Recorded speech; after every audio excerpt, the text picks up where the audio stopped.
Well, hey there, everyone. It's GG Sober Sun. I don't know how well this is going to record. It's pretty windy. The surf is tumultuous, to say the least. But I'm perched up here on the concrete berm.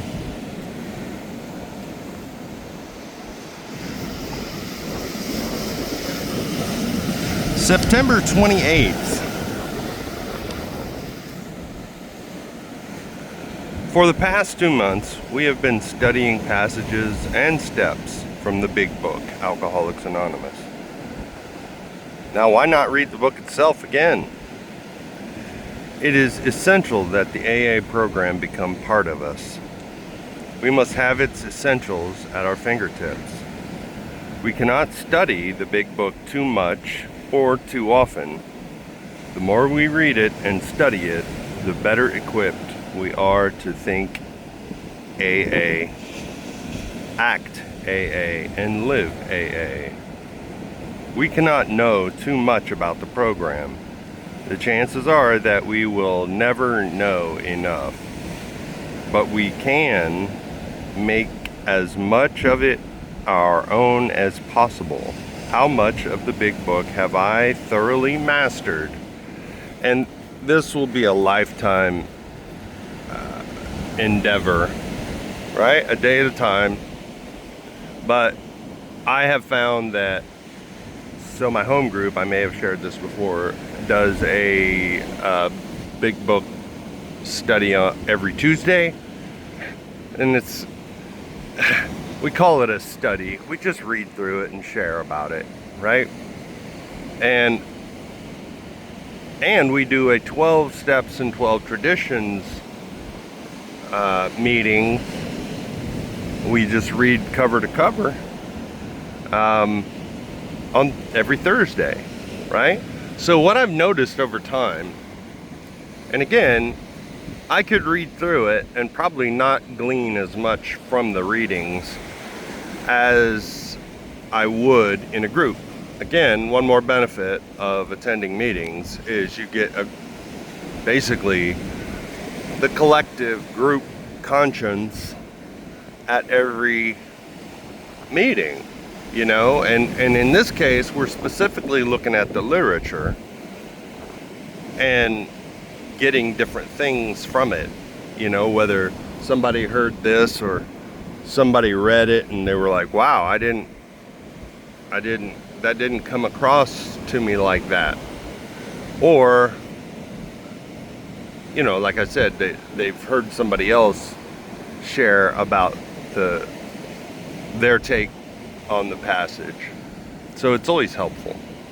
But again, it never seemed like an academic pursuit to me. You know what I mean? Like class. I'm sure it does to some. And when I look back, I was not the greatest. Thought someone was biting on my leg. I was not the greatest student growing up. You know, average at best. But this is different because it's not to get a grade, right? It's not to get a grade. It's at your own pace. And I think I would have done much better pursuing the things growing up that interest me, that would have permeated into all the other academic areas, but I would have understood their purpose in the grand scheme of things. Right? I'm a global learner, I realized. So the overarching theme of AA is recovery, right? And everything else that ties into that. Mental, emotional health, social health, right? Got to be plugged into a social group. Humility, you know, all these things plug into the overarching theme of recovery, of abstaining from alcohol one day at a time.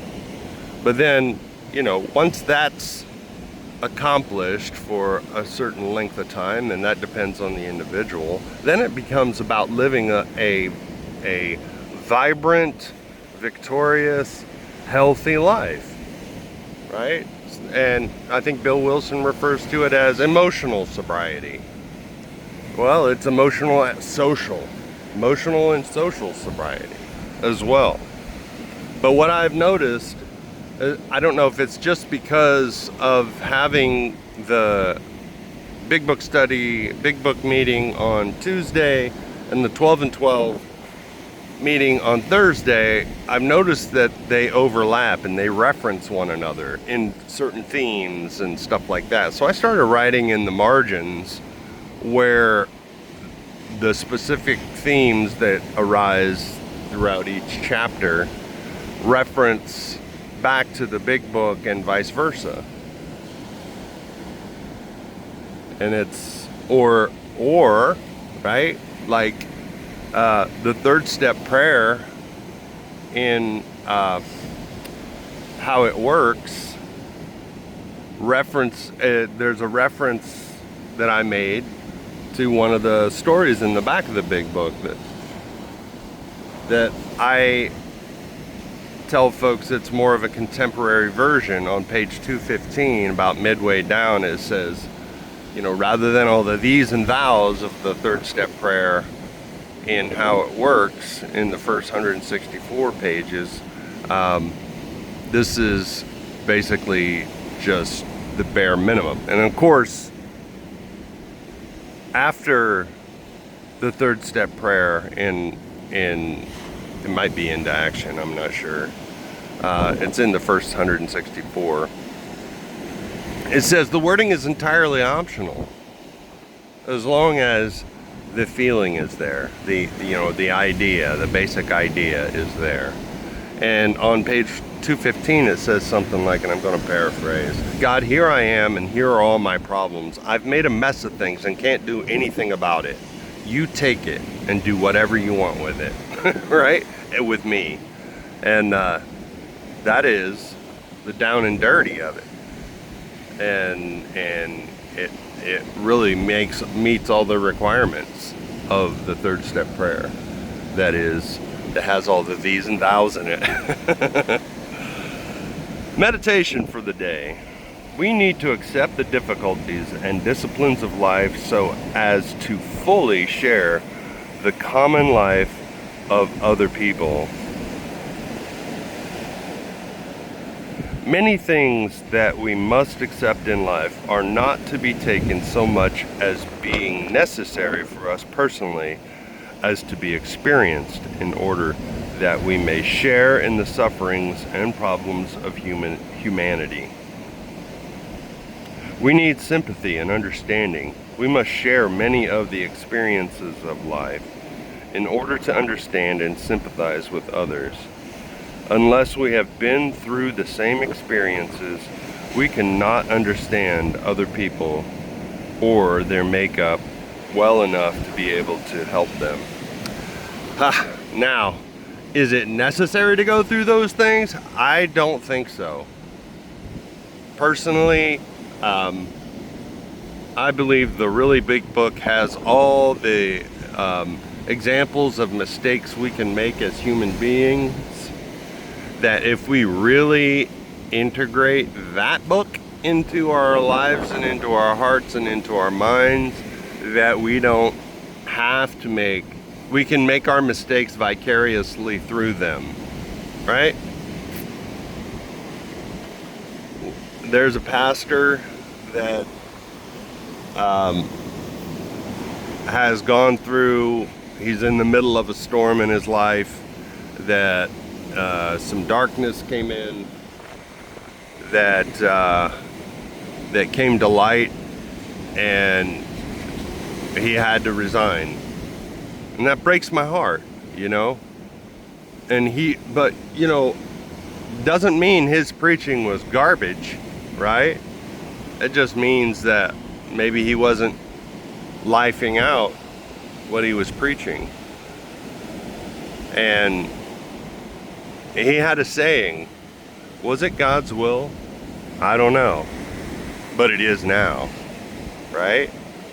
Was it God's will for me to become an alcoholic? I don't think so. I don't think so. However, because I became an alcoholic, God can redeem that, to use a pious term, right? God can use it. And now I have a purpose in my life that I'm sure I would have found a purpose otherwise. But in this case, my purpose is to share my experience, strength, and hope with regards to recovering from alcoholism, right? That I can cling to the thought that in God's hands, the dark past is the greatest possession I have. That it is now my mission to carry that and share that as God leads me to share. Prayer for the day. I pray that I may accept everything that comes my way as part of life. I pray that I may make use of it in helping other people. Amen to that. And, you know, there is something to be said about embracing the suck of life, right? And leaning into discomfort and creating an artificial suckiness in our life, right? There's a couple people that run out here on the beach, and I started running myself.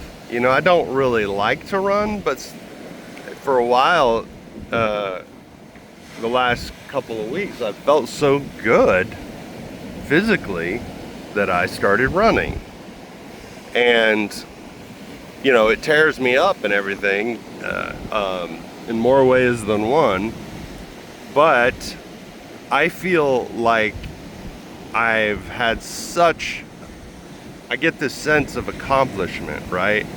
Like, I leaned into the suckiness. I leaned into the pain, and I feel better for it, right? And, you know, that's kind of like, I can see why people like to rough it when they go hiking or camping or something like that, because it's not easy. It's uncomfortable, right? We are so used to living in a life of comfort, though, you know, that if we choose to make it hard on ourselves, and most people would say, in any given situation, why would you make it harder on yourself than it needs to be? In some cases, that's true.